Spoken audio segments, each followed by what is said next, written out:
வணக்கம். உதயநிதி ஸ்டாலின் அவருக்கு பிறந்த நாளுக்கு ஒரு வாழ்த்து ஒன்று போட்டிருந்தேன்.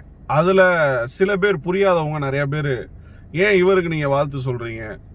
அரசியலை தாண்டி நாகரிகம்னு ஒன்று இருக்குது, மாண்புன்னு ஒன்று இருக்குது. அதெல்லாம் நம்ம பின்பற்ற வேண்டும். சில பேருக்கு தெரியலை அப்படின்னா இனிமேலாவது தெரிஞ்சுக்கோங்க.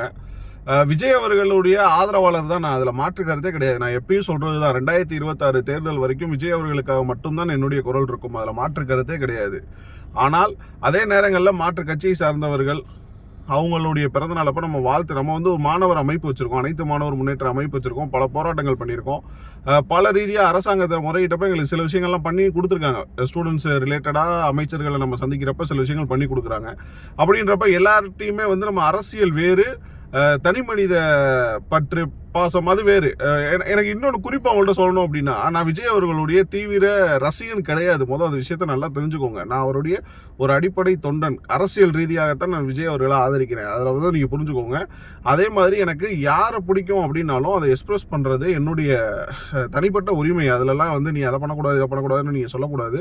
இன்னொரு குறிப்பான விஷயம் என்ன அப்படின்னா, நான் யாரை தெரிவிக்க வேண்டும், நான் இது வரைக்கும் நான் உங்களை யாரையுமே ஃபாலோ பண்ணுங்க அப்படின்னு நான் சொன்னதே கிடையாது. சரிங்களா?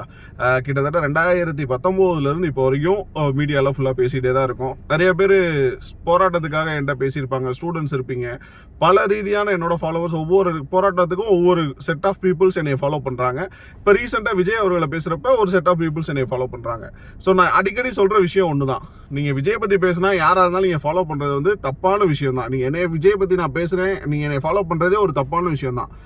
தனிப்பட்ட எண்ணெயை இவர் பேசுறது கரெக்டு, இவர் பேசுறது சரி அப்படின்னா ஃபாலோ பண்ணு. இல்லையா, வீடியோ பாரு, பேசுறேன்னா பார்த்துட்டு அப்படியே தள்ளி விட்டு ஃபாலோ பண்ணணும்னு அவசியமே கிடையாது. யார் ஒருவன் சரியாக இருக்கிறான் என்பதை முதல் அனலைஸ் பண்ண கற்றுக்கோங்க. சில விஷயம் உங்களுடைய பக்குவங்களை நீங்கள் தயவு செய்து வளர்த்துக்கோங்க அப்படின்றத இந்த வீடியோ பதிவு மூலமாக நான் சொல்லணும்னு நினச்சேன். ஏதேனும் என் மேலே குறை இருந்தால் மறக்காமல் கமெண்ட்டில் சொல்லுங்கள். நன்றி.